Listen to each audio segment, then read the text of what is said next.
makan siang apa ya sekarang ya? Kayaknya ikan asin aja kali ya, ikan asin jambal. Ikan asin gitu, enak juga sih. Iya kan? Ngomong-ngomong kenapa sih hidung? Nggak apa-apa. Itu kayak meler gitu kenapa?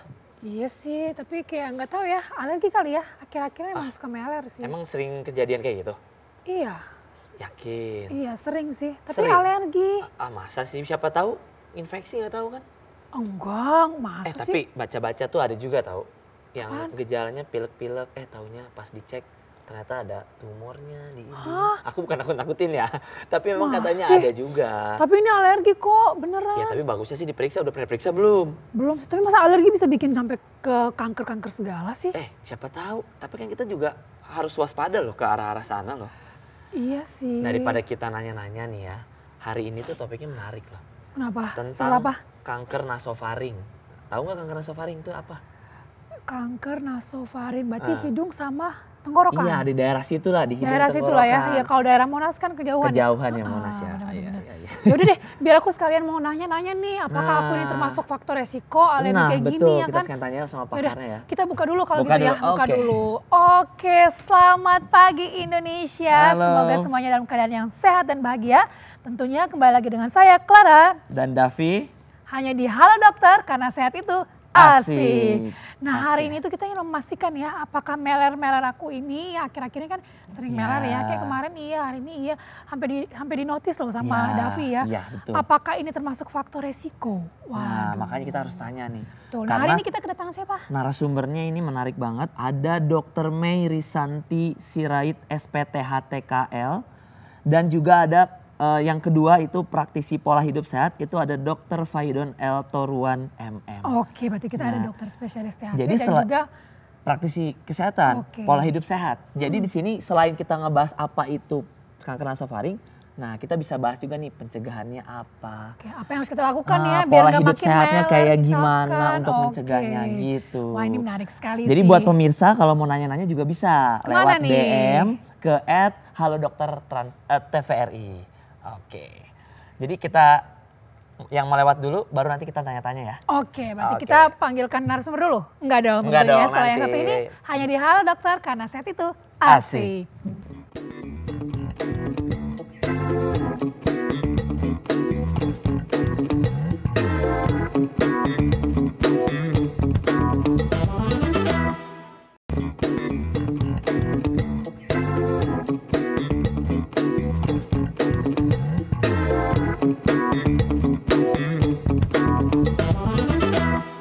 Oke, kembali lagi di Halo Dokter karena sehat itu asik. Asik. Nah, Klar, tadi kita udah mau bahas tentang kanker nasofaring. Benar. Ya, jadi ini memang kayaknya di masyarakat mungkin belum banyak yang tahu juga ya. Iya ya, masih Apa terdengar itu? awam ya. Ya, jadi apa itu, penyebabnya apa, terus gimana pencegahannya. Tuh, terus baiknya juga nih kita makan minumnya apa ya yang Nah, cocok itu yang kan penting, biar lebih betul. apa ya menghindarilah faktor-faktor risiko penyebab ya. nasofaring ini. Jadi kita langsung aja. Oke, panggilkan untuk narasumber pembicara yang pertama, pertama Klar, ya. siapa? Oke, Dr. May Risanti Sirait, SPTHTKL. Waduh, Oke, halo halo, dokter. dokter. Halo Mbak Clara. Selamat Mas Davi. datang. Ya, selamat datang dok, silakan duduk dok. Silakan duduk dokter. Apa kabarnya dok? Baik, gimana kabarnya Mbak Clara dan Mas Davi? Alhamdulillah. Kita juga baik. sehat ya dok ya. Nah ini saya sedikit terkesima mendengar titelnya dokter ya, SPTHTKL. Kayaknya maksudnya karena pernah lama di negara Malaysia kah? Kuala Lumpur ya? Jauh. Iya, jadi SPTHTKL maksudnya spesialis telinga hidung tenggorok bedah kepala leher. Telinga, hidung, Oke, tenggorok. telinga, hidung, tenggorok berarti tadi Kepala kaitannya leher. sama nasofaring ya Iya, dok ya? tentu saja. Nah, dokter sendiri kalau ngomong-ngomong soal kanker nasofaring dok, pengalamannya gimana dok? Di Indonesia ini banyak nggak sih dok? Betul, seberapa banyak kasus yang ada dok? Sebenarnya kasus di Indonesia ini cukup banyak sih, hanya saja terkadang diagnosisnya datang telat. Sehingga penanganannya juga jadi lebih terlambat begitu. Kurang maksimal ya? Iya. Kayak tadi dok contohnya, Clara kan suka meler-meler tuh. Iya, Apakah katanya- itu bisa jadi gejala awal? Padahal atau gimana, alergi dok? loh dok itu. Terkadang hidung meler atau tersumbat bisa jadi seperti gejala awal kanker nasofaring. Oh, kan? Waduh, Jadi perlu diwaspadai. bener-bener untuk mengetahui meler ini biasa karena alergi dan meler yang benar-benar bisa beranjak ke kanker nasofaring itu untuk mengetahuinya gimana dok? Ya, perlu pemeriksaan dengan dokter THT dan disertai biasanya kita nasoendoskopi dulu. Oh, Oke. dilihat ya, Iya, teropong ke dalam iya, ya. diteropong ke dalam. Tapi bukan teropong untuk cari harta Iya, karun. iya, iya. Nah ini Nggak dokter usah mungkin tembus ada ya, ya, slide jauh. yang mau disampaikan ya. Oke, bisa. Oke, biar lebih jelas nih kita Betul. biar lebih tahu ya Silakan, nasofaring Dok. itu seperti Ya. apa. Yang seperti kita ketahui kanker nasofaring itu adalah ditemukannya massa di dalam nasofaring. Nasofaring itu berada di belakang hidung ya. Oke. Kemudian gejalanya itu bisa dari gejala hidung, telinga, intrakranial atau mata, dan leher. Kalau gejala hidung sendiri itu seperti awalnya pasien merasa hidung tersumbat atau kemudian sering mimisan. Tapi mimisannya bukan mimisan yang keluar darah yang ngucur begitu ya, tapi kayak keluar lendir bercampur darah. Oke. Kemudian dari keluhan telinga sendiri karena nasofaring ini dekat banget sama telinga ya, muara tuba. Terkadang keluhan pasien telinga terasa penuh, terasa ada cairan di dalam telinga atau penurunan pendengaran. Ya. Kemudian untuk keluhan intrakranial atau mata biasanya pasien merasa pandangannya ganda. Jadi kalau ngelihat itu kayak ada ngelihat dua gitu. Atau kalau keluhannya sudah nyampe intrakranial karena dekat dengan otak, bisa pusing, kemudian mual muntah itu bisa terjadi. Kemudian kalau keluhan leher, keluhan yang biasanya sering membawa pasien datang ke dokter THT ditemukan benjolan di lehernya. Oh, sudah Oke. muncul. Tapi ya, dokter Iya. kalau masalah hidung tersumbat kan orang yang dengan polisinus ya. Polip Iya. ya, Polip atau Polip, sinus pun ya. juga kan pasti mengalami hidung tersumbat dok. Iya. Membedakannya atau mungkin polip dan sinus itu bisa mengakibatkan nasofaring kanker ini dok. Enggak, kalau polip adalah diagnosis yang berbeda atau penyakit yang berbeda dengan kanker nasofaring. Hanya saja keluhannya mungkin mirip. Itu makanya kanker nasofaring sering datang dalam kondisi late atau telat begitu ya. Oke. Mungkin karena gejala awalnya ringan ya dok ya, Iya. kayak tadi cuma meler-meler doang, atau mungkin telinga terasa penuh. Orang mungkin nggak notice sama itu ya dok. Ya, Karena gejalanya mirip dengan gejala yang lain dengan Oh, diagnosis oke. mania. Jadi Iya, kadang iya. pasien kurang awarenya di situ. Jadi rata-rata datangnya apa dok gejalanya? Datang ke dokter? Biasanya rata-rata datang di kondisi yang late ya, sudah ada pembesaran di leher. di leher. Ya, baru pasiennya notice, oh kenapa ya ada benjolan di benjolan. leher. Benjolan Ya. benar. Tapi apakah gejala ini harus keempat-empatnya dok? Ada baru benar-benar bisa Dikatakan menjurus, ya, kanker nasofaring atau gimana? apakah salah satunya? Terkadang ada gejala hidung saja disertai gejala di leher dan diagnosis pasti sebenarnya memang kita nasoendoskopi dulu, lihat ada penebalan kah di nasofaring, kemudian nanti harus dibiopsi terlebih dahulu baru tegak diagnosisnya. Oke. Jadi tidak selamanya semua gejala ini ada ya dok ya, Ya. bisa 1 dan 4 atau mungkin 2 dan 4. Malah bisa ke semuanya. Semuanya kena. Semuanya Oh, betul iya. juga. Tapi yang Oke. paling bahaya adalah ketika sudah sampai ke 4 ini ya, yang Iya. sering dokter temui. Oke. Kalau untuk yang nasofaring tumor itu dok, yang ada warnanya ke orange itu ya dok ya, itu sampai seperti apa prosesnya untuk bisa mencapai ke tahap yang itu dok? Biasanya ini yang namanya kanker kan emang dia pertumbuhannya itu sangat cepat ya. Berbeda dengan sel yang normal. Jadi kita bisa aja dalam waktu 3 bulan atau kurang dari 3 bulan itu sudah terjadi penyebaran Mbak. Jadi bisa menekan ke bagian hidung sehingga pasien akan mengeluh hidungnya tersumbat. Kemudian bisa menekan ke tuba Eustachius, pasien akan mengeluh telinganya terasa penuh. Kemudian masuk ke dalam intrakranial, pasien akan mengeluhkan gangguan di otak misalnya, atau terjadi penyebaran di kelenjar limfe atau yang kita kenal dengan kelenjar getah bening, sehingga ada benjolan di leher. Oke, berarti kalau untuk jangka waktunya nggak harus menunggu bertahun-tahun Iya, banget betul. ya dok ya untuk bisa terbentuk si tumor Dan ini. di situ lokasinya juga kan itu tempat bermuaranya semua Iya. saluran ya dok ya. Iya. Jadi makanya Saluran. gejala bisa banyak. Iya betul. Boleh dilanjutkan dok, silakan. Oke. Kemudian kanker nasofaring ini sebenarnya multifaktorial, tidak ada penyebab pasti ya, tapi biasanya ada faktor genetik di sini, kemudian ada faktor lingkungan dan yang utama itu virus Epstein-Barr. Oke. Jadi dari penelitian-penelitian menyebutkan bahwa pasien-pasien dengan terinfeksi virus Epstein-Barr sebelumnya lebih rentan menderita kanker nasofaring. Kemudian faktor genetik, pasien-pasien yang setelah diperiksa genetiknya atau serologinya biasanya itu HLA, kita sebutnya HLA2, Biasanya pada orang-orang dari Cina, Hong Kong, ataupun Asia Tenggara. Itu menurunkannya lebih besar. Iya, untuk ada mengalami. faktor genetik dan Ya. faktor lingkungan. Faktor lingkungan. HLA2 itu maksudnya apa dok tugasnya kalau boleh tahu? HLA2 itu adalah serologi ya, genetik. Biasanya dia Genetik. nempel di kromosom 6. Jadi kita kromosom itu ada lengan pendek, lengan panjang, dia nempel di lengan panjang kromosom 6.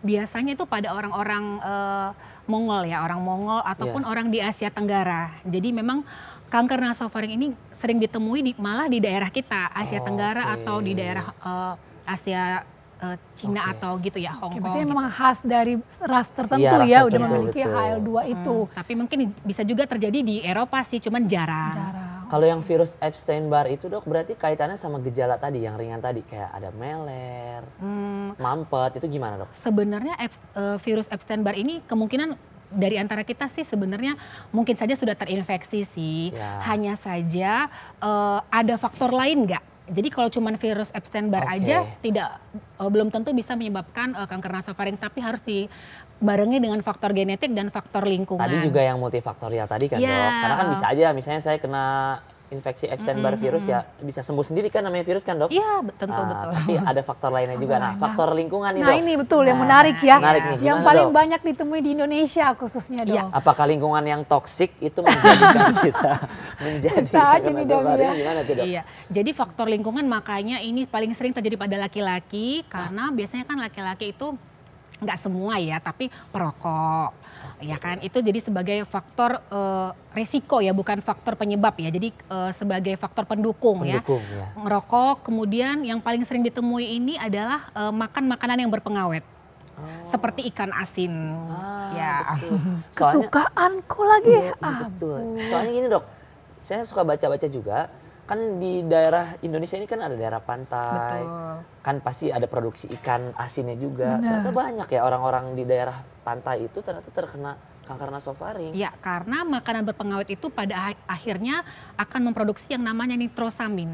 Nitrosamin. Ya, nitrosamin itulah yang berefek kepada kanker nasofaring. Oh, Begitu. jadi dia Tapi seberapa- memicu sel-sel di nasofaring untuk Ya, Terjadilah tumor Terjadilah itu. tumor atau iya, cancer betul ya. ya. Tapi dokter seberapa banyak nih ya kalau kita bicara soal ikan asin. Karena kan yang nonton juga pasti akan khawatir dong. Waduh makanan saya sehari-hari lagi misalkan dok. Seberapa banyak ikan asin yang kita konsumsi yang bisa menyebabkan bertumbuhnya si tumor itu dok? Ya, jadi makanan yang berpengawet sih. Jadi kalau kita bilang seberapa besar, balik lagi tadi harus multifaktorial. Jadi ada faktor genetik, virus Epstein-Barr dan faktor lingkungannya ya, yaitu makan makanan yang berpengawet. Dan Mbak Clara dan Mas Davi, penelitian juga mengatakan kalau mengkonsumsi ikan asin sebelum umur 10 tahun, resiko untuk kanker nasofaringnya lebih tinggi lagi. Oh, jadi itu hati-hati tuh buat Iya, mama-mama ya. Ayah sama bunda Ayah sama nih. bunda aja kan? hati-hati loh. Ya. Ya, Anak-anaknya oke. kalau bisa kalau di bawah 10 tahun dihindari dulu Dihindari ya. dulu Makanan-makanan pengawet seperti Artinya itu. kan bukan ikan asinnya dok, pengawetnya Makanan berpengawet, itu. ya. Iya. Berarti bukan benar-benar ikan nggak asin. cuma Iya. ikan asin ya, ini yang Iya, perlu iya, di-highlight iya. juga nih, menarik sekali. Nah Oke. dokter, mungkin sebelum kita lanjut nih ya, dokter boleh duduk sebentar. Oke. Karena kita juga pastinya mau mengingatkan ke pemirsa di rumah, jangan lupa nih, pasti kan jadi bertanya-tanya ya, Iya. anak saya suka makannya yang kayak gini, kayak gitu, apakah boleh dok gitu Nah, kan. itu dia. Ataupun kita juga yang keseringan makan ikan asin, waduh jadi itu dia. was-was, Harus hati-hati. khawatir. Makanya nanti kalau punya pertanyaan bisa langsung DM ke Instagramnya Halo Dokter TVRI. Karena nanti pada segmen terakhir kita akan membahas secara tuntas. Tuntas. Pertanyaan-pertanyaannya. Oke. Tetap di Halo Dokter karena sehat itu Asik. asik.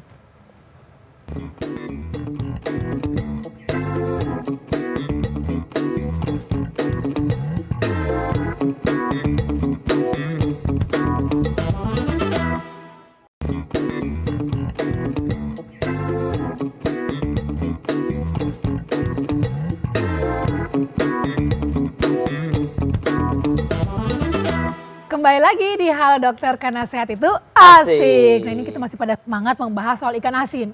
Enggak deh. Bukan ikan asin dong. Nasofaring. Cancer ya, Iya kanker bener. nasofaring ya dok. Yang katanya, bukan katanya ini kata dokter loh. Ternyata memang faktor lingkungan seperti salah satunya banyak makan makanan yang banyak pengawetnya. Betul. Itu juga bisa menyebabkan Dan kanker kuncinya daripada nasofaring. bukan satu faktor, tapi Betul. banyak faktor. Jadi nggak bisa berdiri sendiri ya Nggak bisa dokter beli ya. sendiri. Jadi jangan kalau di rumah pemirsa ada meler-meler dikit jangan langsung was-was ya dok harusnya kanker gitu enggak kan ya dok. Jadi harus ada faktor lainnya. Nah Dok, ini dokter Mei, kalau seandainya nih udah gejalanya kan kita udah tahu ya, ternyata faktor-faktor pendukungnya juga seperti apa. Nah kalau sudah menjurus ke sana, apa yang mesti kita lakukan dok? Iya, jadi sebenarnya perlu pemeriksaan ya. Jadi dilakukan pemeriksaan dulu setelah kita menemukan salah satu dari gejala tersebut. Biasanya kita lakukan nasoendoskopi terlebih dahulu. Nasoendoskopi itu memasukkan kayak sesuatu yang berkamera ke dalam hidung bagian terdalam. Teropong ya dok, Iya, bahasanya teropong, kalau ya. kita ya, dok, Ada ya. gambarnya mungkin dok? Kalau ada gambar teropongnya, coba ya. Ah, seperti Oh, ini ya. Pas banget nih diagnosis ya. Iya Waduh. benar, untuk mendiagnosisnya Iya. ya. Oke, boleh, Jadi dok. kita diagnosis itu atau penyakit itu baru tegak setelah kita melakukan beberapa pemeriksaan, terutama anamnesis yang harus dilengkapi ya. Jadi dilakukan nasoendoskopi, nanti di bagian belakang hidung bila ditemukan penebalan, kita curiga itu suatu kanker nasofaring, maka kita harus melakukan biopsi nasofaring terlebih dahulu. Jadi penegakan diagnosisnya harus lewat histopatologi. Histopatologi itu maksudnya Dilihat jaringan ya ya dok ya? jaringannya diperiksakan oleh dokter patologi anatomi. Oke. Setelah biopsi nasofaring tegak, kadang kita juga boleh menambahkan pemeriksaan AJH leher. AJH leher itu maksudnya bila ditemukan benjolan di leher, dilakukan aspirasi jarum halus untuk menentukan apakah memang itu adalah anak sebar dari kanker nasofaring atau memang ada tumor lainnya. Oke. Kemudian dapat ditegakkan lagi lewat CT scan. CT scan di sini maksudnya kita bisa lihat penyebarannya sudah sampai mana, apakah hanya terbatas di nasofaring atau menyebar ke sinus paranasal atau ke bagian tenggorokan juga bisa. Kemudian atau menyebar sampai ke sekitar otak. Tambahannya lagi kalau untuk melihat metastasis kita bisa lakukan pemeriksaan USG karena yang namanya kanker nasofaring ada metastasis jauh atau penyebaran yang jauh, bisa sampai ke paru, kita lakukan ronsen paru, USG untuk melihat ada penyebaran di sekitar organ perut ataupun dengan pemeriksaan ini ya tulang ya, karena dia juga bisa nyebar Bisa sampai nyebar tulang. ke tulang juga. Iya. Nah dok, tadi kan gejala tadi udah disinggung sebelumnya ya dok ya.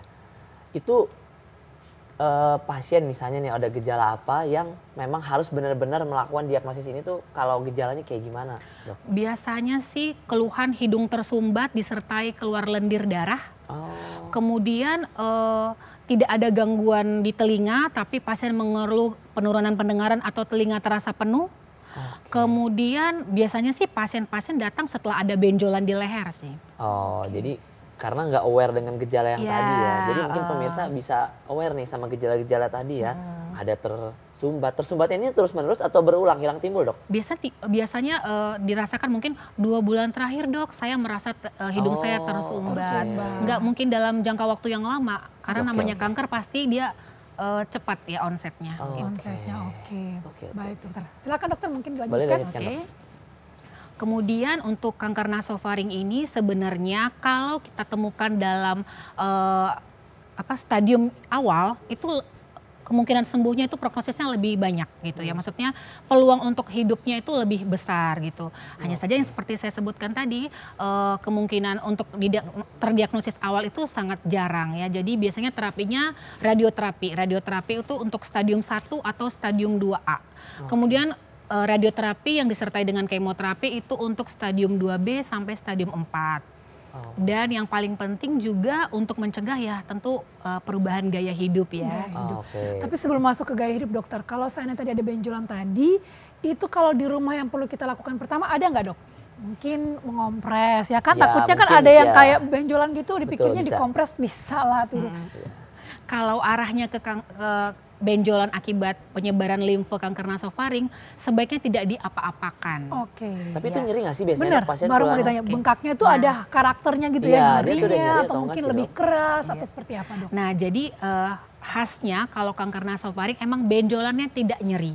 Oh tidak Ya, nyeri. kalau kita ada sesuatu benjolan tidak nyeri, pertumbuhannya cepat, nah itu perlu kita curigai, mungkinkah ini kanker nasofaring begitu. Oke. Tapi ada bisa gangguan nggak dok? Misalnya dia udah leher udah begede nih, gangguan menelan kah atau jadi kepernafasan jadi terganggu? Pasti kadang pasien itu akan mengeluhkan nyeri menelan, kemudian telinganya juga ikutan sakit gitu. Oke. Oke. Nah kalau untuk lifestyle sendiri nih dok, seperti apa yang harus dijaga? Ya kan? Ya, pertama sih mulai dari ya kebiasaan hidup yang baik ya, tidak merokok, kemudian minum alkohol, kemudian menghindari makanan yang berpengawet. Karena makanan yang berpengawet seperti yang disebutkan tadi akan menghasilkan produk akhir nitrosamin yang dapat bisa menjadi pemicu kanker nasofaring. Nitrosamin ya. Nitrosamin ya. Nitrosamin. Nitrosamin ini berarti cuma di makanan minuman aja kah atau ada lagi dok di sekitaran kita yang mungkin bentukannya tuh berbeda?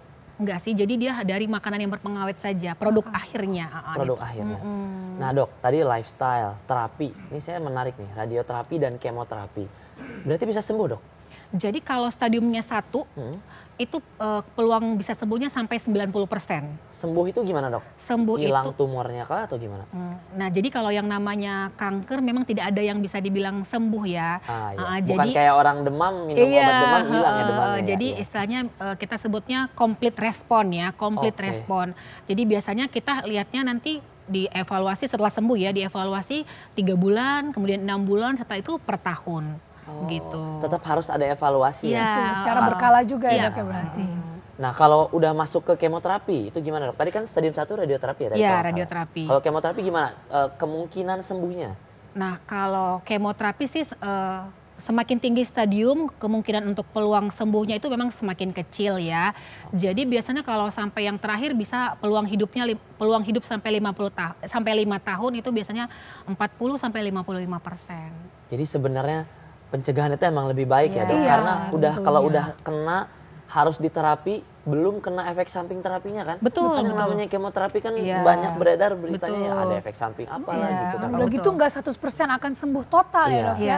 Tapi ya seperti yang tadi dokter sampaikan istilahnya bahwa yang penting dicek berkala tumornya itu sudah tidak ada gitu ya dok ya. Wah ini menarik sekali dokter, boleh silakan duduk dulu dokter.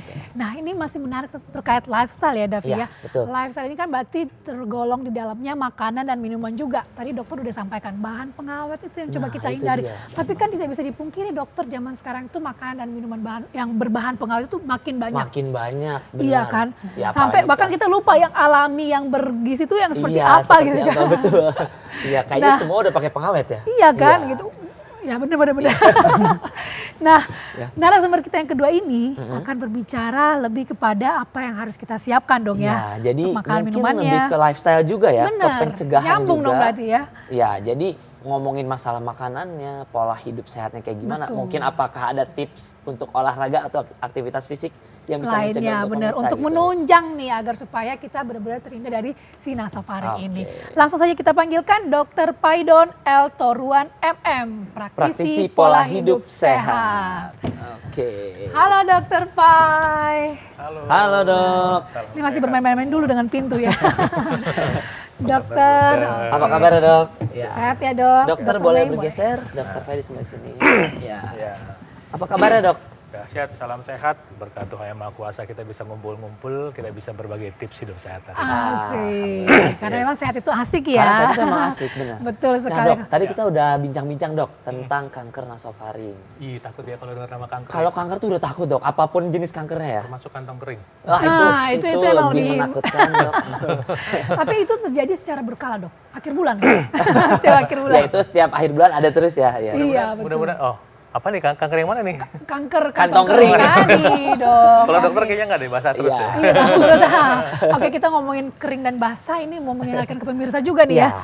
Jangan lupa untuk membasahi DM Instagram DM maksudnya DM Instagram. Instagram. Ya. Di Halo Dokter TVRI apabila ada pertanyaan seputar nasofaring dan juga tentang hidup sehat. Ya, Mumpung jadi ada sebelum kita tanya-tanya tentang tipsnya gimana, Betul. ada yang mau lewat dulu nih. Jadi jangan kemana-mana, tetap di Halo Dokter karena sehat itu asik.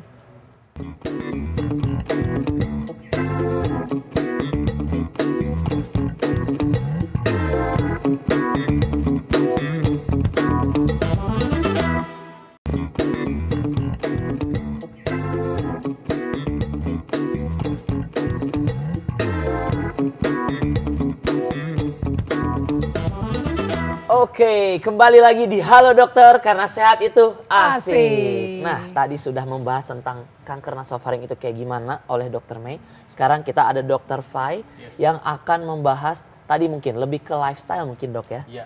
Nah, itu gimana dok? Ntar dulu, saya sepakat dulu nih sama Bu Dokter nih. Oke. Bahwa yang namanya gula itu menyebabkan kanker bisa tumbuh lebih cepat. Ya, Setuju ya? sepakat Oke. dokter. Jadi Udah deal ya? Udah deal ya dok ya? Deal, oke deal. Jadi hati-hati dengan gula, baik gula yang terang-terangan maupun gula yang ngumpet. Oh, ada gula juga yang gula yang terang-terangan, ngumpet gula ya? yang ngumpet. Gula Gimana yang tuh dok? Gula yang ngumpet tuh ada di, kita kalau pergi ke tempat komersial suka kuah makanannya itu ada gula.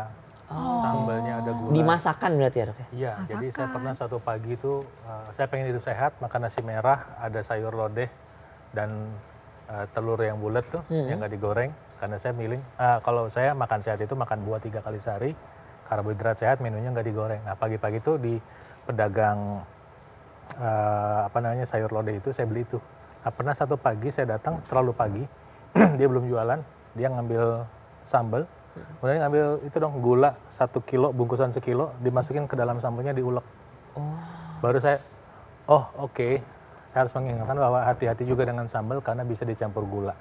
Bahwa itu memang enak, bisa membuat orang makan lebih banyak, tapi itu yang membuat berisiko masalah di kemudian hari. Nah, berarti untuk membantu mencegah kanker dan atau jika Anda sudah terlanjur kanker dan sedang mengalami pengobatan, nanti setelah efek kemonya hilang, kalau masih ada kemo kan masih mual tuh. Ya, apalagi di daerah sini ya, daerah kepala ya. Mual atau mual banget lah gitu ya. Tapi setelah bisa makan, ini ada tips dari saya. Oke, Nah, silakan dok. menarik Nah ini menarik nih pemirsa, bisa Menarik. diperhatikan. Karena sangat menarik ya, ini materi dari saya. Ya, slide pertama saya tarik. Jadi pertama karbohidrat sehat. Jadi mungkin harus mengurangi nasi. Ya, saya membantu pemerintah nih. Nasi putih itu bagi sebagian orang nggak apa-apa, tapi bagi sebagian orang itu cepat sekali meningkatkan gula darah. Jadi salah satu yang meningkatkan gula darah selain nasi, mie ayam, bubur ayam, martabak, donat, bakwan, roti, kue, martabak, kayaknya enak semua ya. Iya. Tepung-tepungan ya dok ya? Tepung-tepungan. Senin sampai ya. Jumat banget tuh makanannya Nah ya. artinya coba cari sumber karbohidrat yang lain dan ini enak kok. Misalnya makan kacang merah, ya kacang merah itu bisa jadi makanan pokok. Dia juga udah merupakan makanan lengkap. Setuju nggak, Dokter Davi? Setuju dok. Karbohidrat, lemak, protein, vitamin, mineral ada di dalam kacang merah. Iya, Ya betul. udah merupakan makanan lengkap. Kacang hijau juga bisa. Bahasa Inggrisnya kacang hijau apa dok? Green bean. Mangga. Mung bean.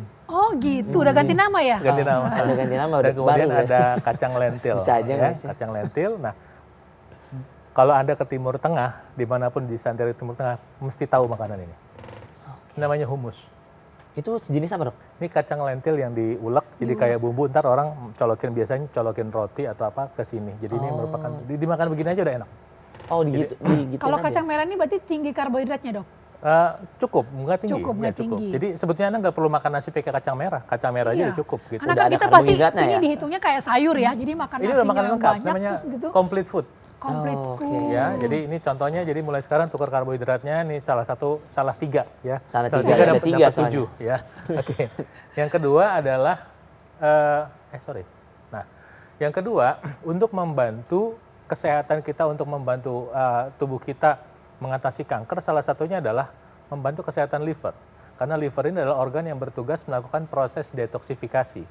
Kalau detoksifikasi ini gagal gara-gara kurang makanan sehat, nanti si racunnya masuk ke dalam tubuh kita dan bisa memicu atau memperberat masalah kanker. Nah, jadi kalau bicara teknis, proses detoksifikasi itu ada 2 fase. Nggak usah bahas sampai ke sana lah ya. Iya. Yang pasti untuk membantu fase detoksifikasi yang lengkap, salah satu buah yang powerful selain apel adalah alpukat. Alpukat. Alpukat. Asal jangan alpukat kocok ya dok? Yang pakai kental manis. Maksudnya kocok apa ini? Kan ini alatnya. Alpukatnya Tangannya, nih, Pak. tangannya begitu Ada. banget. Iya kan bisa manual dong, bisa Saya pakai sadar blender gitu ya. Ya, ini alpukat tapi jangan pakai gula pasir dan nggak pakai kental manis. Kental Ya, manis. ya. Jadi ntar kita mau manis pakai gula aren, pakai madu kalau mau. Tapi untuk penderita kanker sebaiknya nggak usah pakai gula lagi, begini aja. Ya. Alami aja dok ya. Ya, alpukat nanti kalau mau beli ke supermarket atau ke pasar jangan sebut nama saya karena nggak ada diskon. Siapa tahu ada kode promo kan Alpukat dok. bagus untuk menjaga kesehatan hati ya dok ya. Ya, hati. Nah, kemudian untuk membantu kesehatan jaringan tubuh kita bisa tambahkan kunyit. Kunyit ini kalau livernya bagus, dia bisa berfungsi baik sekali untuk membantu kanker karena dia bisa memaksa sel kanker bunuh diri. Oh. Ya. Agak jahat dong berarti.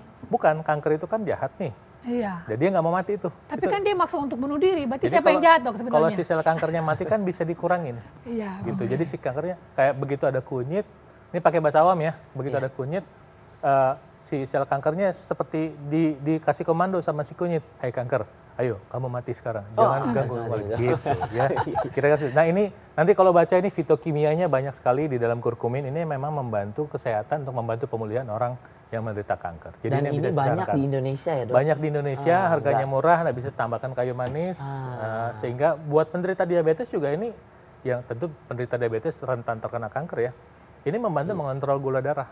Karena si kayu manis ini punya 3 fungsi sekaligus untuk membantu kontrol gula darah. Pertama, dia meningkatkan kemampuan pankreas untuk meningkatkan produksi insulin. Kedua, dia meningkatkan sensitivitas hormon insulin. Ketiga, dia bekerja sebagai insulin lemah.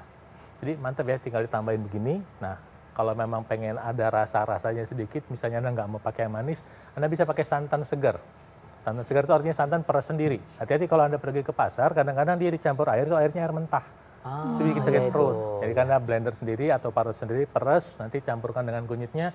Kunyit campur santan kelapa itu maknyus. Ya. Ya, ada gurih-gurihnya gitu ya? Gurih-gurih Iya. begitu. Oke, wah ini menarik pemirsa. Creamy gitu ya. Iya, jadi ini sebenarnya tips bukan hanya untuk khusus kanker, tapi bisa menyeluruh kesehatan tubuh Kesehatan kita. Iya, secara kan umum, pencegahan. betul. Karena Pencegahan, kan kata Davi betul. lebih baik Karena pencegahan. kunyit ini memang kan punya kemampuan untuk perbaikan jaringan tubuh, Dr. Davi. Iya. Dia membantu regenerasi sel otak. Dia membantu regenerasi sel di lambung. Jadi orang punya sakit lambung dengan rutin minum kunyit bisa lebih sehat. Dia membantu regenerasi sel liver. Bahkan dia juga punya kemampuan natural antibiotik. Saya pernah baca penelitiannya bahwa dia bisa membantu membunuh Helicobacter pylori yang ada di lambung, yang merupakan pencetus dari masalah gastritis. Gastritis, iya, mah betul. gitu-gitu ya. Berarti ini bisa langsung sekaligus gitu ya, Dok ya? Iya. Kalau yang minuman kan ada ya minuman Iya. kemasan yang memang mengandung turmeric juga. Apakah Ada cukup? gulanya, ada gulanya, ada gulanya. Itu yang Nah, harus hati-hati diperhatikan dengan lagi gula berarti itu ya. ya. Jadi kalau Iya, makanan sehat atau minuman sehat apapun, waspada dengan gulanya. Saya nggak anti gula. Tapi ketika orang sudah punya masalah kesehatan, waspada dengan gula. Yang udah punya diabetes, hipertensi, kanker, obesitas, sebaiknya memang waspada dengan gula. Dok, tapi gula itu apakah sebatas hanya misalnya di makanan dan minuman manis atau kita batasi juga sebagai bumbu masakan gulanya? Iya dong. Oh, Dibatasi termasuk semuanya. juga Betul. ya? Oke. Karena itu kita perlu tahu bahwa gula itu memang di kepala kita meningkatkan hormon-hormon bahagia, serotonin, yang mana itu bikin orang pengen makan lebih banyak. Oke. Jadi itu makanya wajar ketika orang membuat makanan, kita kasih gula supaya enak kan begitu. Iya, betul, Dok. Tapi kan nggak sehat. Iya. Kalau sekali-sekali ya nggak apa-apa. Tapi kalau sehari 3 kali kayaknya udah berlebih itu ya. udah oke deh. berlebih ya, Dok ya. Nah, kalau gitu mungkin kalau nggak gula berarti Kalau mau manisnya manis dapat dari pakai mana? gula aren atau madu. Gula aren atau madu? Iya. Oke. Tapi madu harus ada kita juga waspada nggak sih, Dok?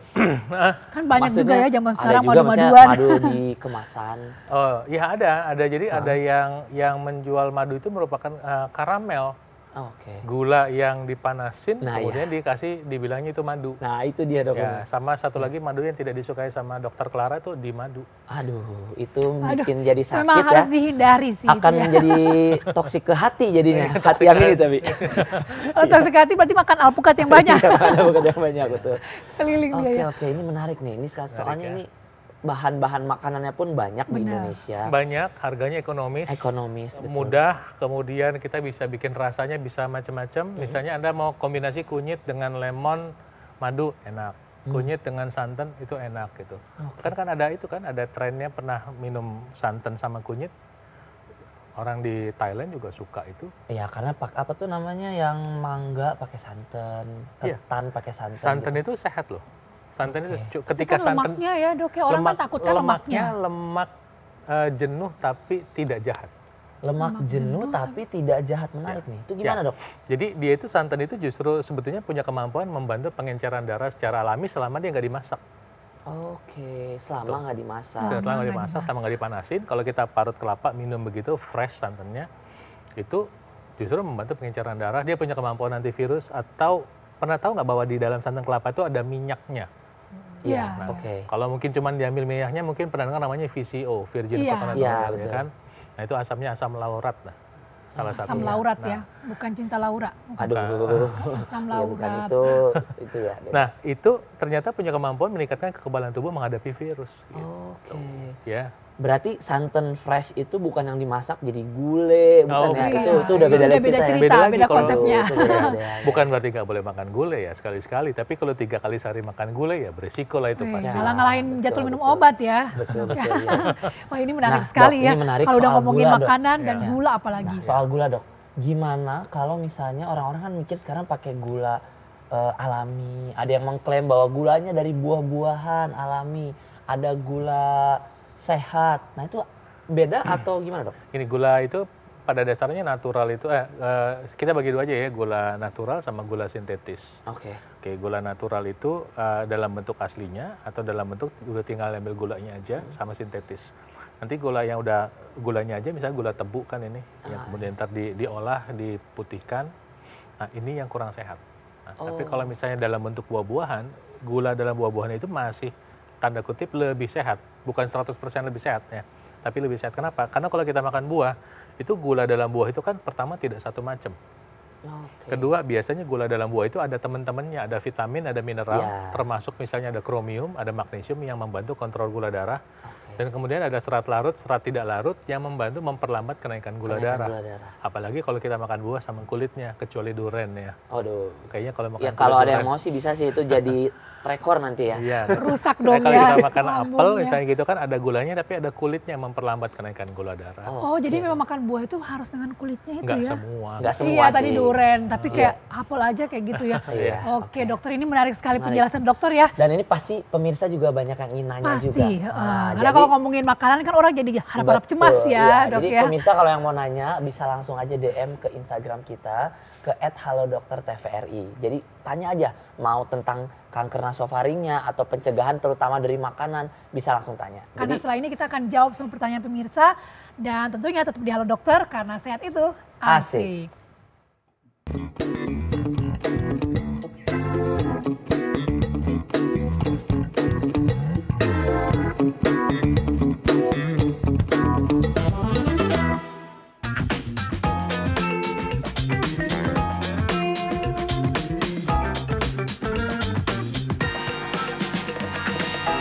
halo semuanya, kembali lagi dengan saya Dr. Davi Muhammad, spesialis gizi klinik. Nah kali ini kita akan coba bahas nih, membandingkan makanan lokal dengan makanan ya bisa dibilang makanan internasional lah, kaitannya dengan kandungan lemak baiknya. Sebenarnya tinggian mana sih makanan lokal dengan makanan lain? Nah coba kita bandingkan ya, antara ikan kembung dengan ikan salmon. Nah ternyata ikan kembung 100 gram dibandingkan dengan ikan salmon 100 gram ini memiliki protein yang lebih tinggi ikan kembung dan juga memiliki kolesterol yang lebih rendah ikan kembung dan juga memiliki omega 3 yang lebih tinggi. Jadi kita harus bangga tuh punya makan makanan lokal contohnya seperti ikan kembung gitu.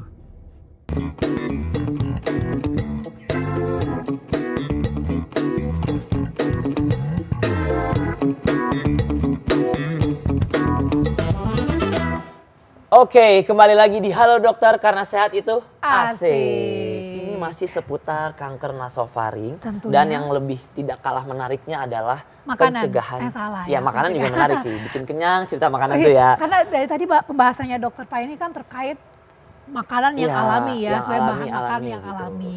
Nah tapi penasaran juga nih kalau berbicara soal nasofaring kan kita menghirup ya, menghirup kan menggunakan hidung dong tentunya Iya, kan. bukan mata ya, susah. Ada. Masa pakai mata, pakai hidung kan. Iya, iya. Nah itu kan sering banget kita mencium aroma-aroma yang memang dibuatnya itu ceritanya atau judulnya ya dok ya bahan alami. Padahal kan mungkin kita nggak tahu Mungkin, nggak persis. tahu. Apakah hal seperti itu juga bisa ikut memicu perkembangan dari tumor nasofaring ini atau seperti apa dok?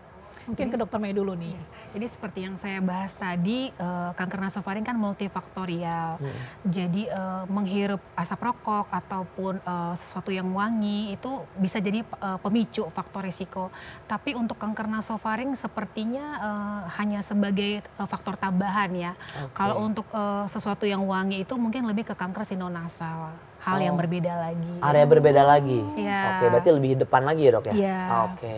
Posisinya ya, walaupun Posisinya. sama-sama penciumannya lewat naso Iya, atau lewat hidung naso juga. Oke. Gitu. Nah, sekarang Clara kita langsung aja kali ya. Ada pemirsa yang mau nanya lewat Oh, boleh banget, DM boleh Instagram. banget. Jadi kalau misalnya mau nanya boleh langsung aja kita tampilkan Tampilkan di siapa yang sudah layar. masuk nih chattingannya ke DM Instagram Halo Dokter. Oke. Silakan Devi. Nggak boleh protes, oke. Oke, nggak protes. Halo dok, mau nanya jenis penyakit apa saja yang sering membuat kanker nasofaring salah didiagnosis? Nah, bentar, ini harus diluruskan dulu. Jadi mungkin maksudnya penyakit yang hampir menyerupai Mirip dari gejalanya, gejalanya. Ya, betul. kalau bahasa kedokteran mungkin diferensial diagnosisnya. Iya. Nah, Ya. itu. Boleh Dokter Mei? Ya, jadi itulah tadi pentingnya dilakukan pemeriksaan tambahan selain anamnesis untuk mengetahui diagnosis pasti kanker nasofaring. Jadi karena letaknya kanker nasofaring di bagian belakang hidung, terkadang dianggap sebagai penebalan adenoid bisa. Kemudian tumor hidung juga bisa apabila kanker nasofaringnya sudah mendekat sampai ke bagian hidung. Kemudian kadang dianggap karena datang dengan benjolan di leher, dianggap sebagai limfadenitis TB juga bisa seperti itu sih. Oke, jadi sebenarnya itu tadi ya, Iya, beberapa penyakitnya penyakit. yang memang hampir sama mungkin untuk Gejalanya, gejala iya, awalnya betul. kanker nasofaring. Oke, jadi gitu jawabannya ya pemirsa yang tadi nanya. Ya, jadi biar lebih yakin lagi ya, nggak boleh protes nih kali ini ya, Ya. yang bertanya. Boleh langsung dikonsultasikan ke dokternya Ya, apabila betul. merasakan gejala-gejala yang seperti yang sudah dokter sebutkan di depan ya dok ya. Dokter Oke, sebutkan. boleh ke Next pertanyaan berikutnya, question. next. Clara boleh dibacakan? Dari Rusmiyati, suara saya sering hilang atau setelah habis minum minuman yang ada biang gulanya atau makan makanan yang nggak bagus minyaknya. Saya agak takut, itu salah satu gejala kanker nasofaring bukan sih dok? Saya dulu atau dokter? Dokter Mei dulu nanti Mei akan dulu. dilengkapi oleh dokter Pak. Iya. Iya, kalau kanker nasofaring sih karena letaknya di bagian naso dan faring ya, jadi hampir tidak ditemukan gejalanya di pita suara sih ya. Jadi kalau suara serak sih kan kemungkinan di pita suara, jadi permasalahan yang berbeda lagi. Mungkin ini kaitannya bisa ke LPR atau sesuatu yang ada di laring kali ya. Tapi Jadi mungkin sesuatu yang ada di pita suara itu ya, Dok? ya laring kita sebutnya ya. Oke. Oh, jadi sebenarnya kalau kita ngomongin masalah gejalanya apakah nyambung dengan nasofaring, secara anatomisnya beda Udah, ya? Iya, sudah sangat jauh. Sudah sangat jauh ya Iya. beda. Oke. Nah, sekarang ini ngomongin tentang Minuman nih. biang gula. Bener, Dengan biang biang kerok apa hubungannya ini? Ya, biang kerok dari penyakitnya kali ya. Ini sedikit intermezzo ya. Kalau orang Batak bilang biang itu anjing. Oh. Jadi kalau kita tanya anjing gula, Oh, emang bahasanya gitu ya, Dok ya? enggak. Biang itu anjing kalau dalam bahasa Batak. Oke, oke, oke. Nah, baru kita bahas tadi kan gula kan. Nah, memang gula itu adalah pencetus peradangan. Inflamasi. Nah, inflamasi di dalam pembuluh darah dan bisa kena langsung pun mengalami inflamasi. Pembuluh darah itu kalau kadar gula darah kita tinggi, ya, dia bisa menyebabkan inflamasi. Dia menyebabkan kulit bagian dalam endotel itu, pembuluh darah itu kan pipanya itu, saya seperti diamplas, gitu. Dan kalau bagian luarnya itu juga kayak digesek-gesek kalau kita terlalu banyak ketemu dengan gula, begitu. Oke. Ini baru diomongin minum biang gulanya nih, temennya nggak disebutin nih, gorengan. Gorengan Ya, jadi benar. saya pikir dia memang lehernya mengalami peradangan, mungkin di laringnya kalau di Iya, pita, laring. pita suara. Jadi peradangan di situ, di sekitar leher gitu. Dan itu bisa dipicu dengan minyaknya nggak makanan. bagus loh dok, yang nggak bagus minyaknya. Berarti emang Nah, makan bener sesuatu kan? yang berminyak Gorengan. juga. Dia Iya. Udah ada kan? temennya, ngaku Ya, dia. gitu. Jadi memang ya keywordnya ya biarkan tubuh memulihkan dirinya sendiri. Nah tadi minum kunyit bisa membantu mengurangi peradangan. Ya, Oke. minum jahe bisa membantu mengurangi peradangan. Tapi tentu setelah ini kita belajar jangan diterusin kan gitu. Oke. Kalau kita udah tahu ditampar sakit ya jangan ditampar lagi. Iya, Udah benar. tahu gula itu meningkatkan gula darah dan menyebabkan masalah ya jangan diterusin. Iya betul. Dan jangan juga nih minum kulit seperti kata dokter Pai. Kulit duren. Minum Kunyit. kunyit. Oh, kunyit. Tadi kunyit dibilangnya. Oh kulit ya? Kunyit dong Kunyit. maksudnya ya kunyit. Ngomong minum kunyit tapi ditemenin sama cake juga. Percuma ya dok ya? Nggak matching kali. Iya, tapi kan bisa juga dok kalau udah dibikin hangat Kalau ya wedang kan. kunyit itu memang cocoknya sama getuk kayak. Tapi manis juga kan, intinya manis juga Iya, tuh. iya, Berarti iya. jangan sampai udah kunyit bener tapi temennya yang masih salah. Nah, ini dok seputar kunyit tadi kan sebagai antiinflamasi juga ya. Mungkin bisa disarankan dok, maksudnya kunyitnya harus diapain? Tadi kayaknya belum tuh. Nah, jadi kalau kita ketemu bahan natural seperti itu, kita harus tahu bahwa dia terlindung dalam selulosa. Nah, dalam selulosa itu keras, kadang-kadang jadi nggak bisa keluar semua, jadi kita harus bantu. Nah, cara bantunya itu kita parut. Oh, diparut. Dengan diparut dan kemudian kita kasih air panas, itu nanti dia bisa keluar bahan aktifnya. Kalau bisa, ketika kita bikin ramuan itu, ntar misalnya kunyit dicampur, ini dia nggak dalam konteks kanker ya. Iya. Ya, kunyit misalnya kita kasih madu, kita kasih lemon, ya. Nanti kalau kita minum, itu kita kocok, kita minum sama ampasnya. Karena bahan aktif itu bukan hanya ada di airnya, tapi ada di serat-serat yang ada pada kunyit itu, supaya punya khasiat yang lebih optimal. Tanpa tambahan apapun ya dok? Ya enggak. Pure hanya itu ya? Iya, ya. Jadinya nggak, ramuannya kan bisa tadi misalnya kunyit dengan santan, kunyit dengan madu dengan lemon, atau kunyit dengan jeruk nipis dengan madu, kan bisa begitu. Nah ini memang tergantung kreativitas kita dalam menyajikan makanan sehat tadi atau minuman sehat tadi. Oke, menarik sekali nih. Kita ada lagi pertanyaan dari Instagram. Kita lihat. Apakah ada lagi? Oke, masih ada. Dari Slurpee Punch. Saudara saya sering keluar cairan di hidung seperti pilek saat baru bangun tidur atau pada pagi hari. Setiap hari selalu begitu dok. Apakah itu sinus atau itu gejala dari kanker nasofaring? Dia juga sering batuk dan pilek dok. Silakan Dokter Mei. Ya kalau dari keluhan yang dikeluhkan oleh Slurpee Punch ini ya, lebih ke arah rinitis alergi ya, karena dia mengatakan sering keluar cairan di hidung saat bangun tidur atau pagi-pagi. Kalau ke arah sinusitis mungkin bisa terjadi, sebagai faktor resiko dari sinusitis itu adalah rinitis alergi. Tapi kalau untuk kanker nasofaring, kalau dari keluhannya saja ya, sepertinya tidak. Namun untuk memastikan sebaiknya dilakukan nasoendoskopi. Oh, jadi tetap harus lagi dilihat visualnya ya dok ya. Apakah ini memang ke arah sana, ke arah ada tumornya, atau kan memang benar rinitis alergi ya dok? Iya, karena keluhannya kan hampir sama kan ya. Oke. Nah, mungkin tambahan dari dokter Nah, Pai tambahan kali ya. dok, jadi kalau ini rinitis alergi, iya, apa yang tipsnya harus, gimana, iya Dok? tipsnya mungkin ada harus banyakkan minum ini gitu kan, dicampur ini pada pagi hari mungkin. Kalau misalnya alergi kan berarti, kalau saya ngikutin dokter ya, kalau dugaan beliau ada alergi karena rutinnya, berarti kan mungkin ada inflamasi yang kronik yang dalam badan kita yang menyebabkan, ini sebetulnya mirip dengan reaksi autoimun. Kalau begitu, jadi apa? Mungkin ya, dugaan saya salah satunya, kalau dia masih muda itu dia pernah memakan makanan laut yang di dalamnya itu ada merkurinya. Ya kan di Jakarta, di Teluk Jakarta itu memang terkenal banyak, dulu sempat, nggak tahu sekarang saya belum tahu lagi, belum ikutin lagi, ikan-ikan di Teluk Jakarta itu bisa tercemar merkuri. Nah itu merkuri kalau nyangkut di dalam tubuh kita bisa menyebabkan reaksi autoimun atau reaksi alergi juga. Nah tapi kalau misalnya dia seorang yang udah lama, punya masa sudah lama, udah puluhan tahun dan umurnya sudah di atas 40 tahun, coba periksa juga tambalan giginya. Jangan-jangan tambalan giginya ada amalgam. Amalgam itu juga mengandung merkuri. Merkuri itu mengganggu kerja hormon tiroid. Dia menyebabkan terjadinya penurunan kemampuan kekebalan dan bisa meningkatkan risiko alergi. Saya pernah mengalami itu. Saya sendiri pernah mengalami masalah dengan tambalan ini. Itu dulu sebelum dipasang tambalan saya nggak ada masalah dengan lari pagi.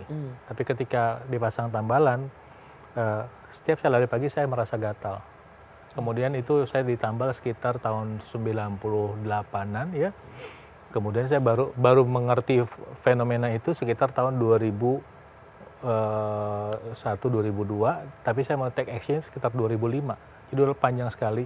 Saya tukar tambalannya, gatalnya hilang. Nah, berarti memang masalah tambalan ini juga harus diperhatikan ya dok ya? Jadi mungkin saya sarankan konsul ke dokter giginya, dan memang dokter giginya yang mengerti bagaimana caranya menukar tambalan yang amalgam tadi. Jadi memang segala sesuatu ya harus diperhatikan lagi nih apa kandungannya, karena memang sangat bisa memicu dari si nasofaring ini. Kalau membahas soal ini pasti nggak ada ujungnya. Betul sekali. Tapi karena waktu yang membatasi jadi mau nggak mau ya. Mau nggak mau kita harus tutup sampai di sini, dokter. Tapi terima kasih sekali lagi untuk Dokter Mei dan Dokter Pai atas penjelasannya, luar biasa sekali ya. Mudah-mudahan buat pemirsa ini bermanfaat ya. Jadi mulai dari kanker nasofaring itu apa dan bagaimana cara pencegahannya kita sudah bisa tahu. Dan jangan anggap remeh gejala-gejala ringan. Betul. Yang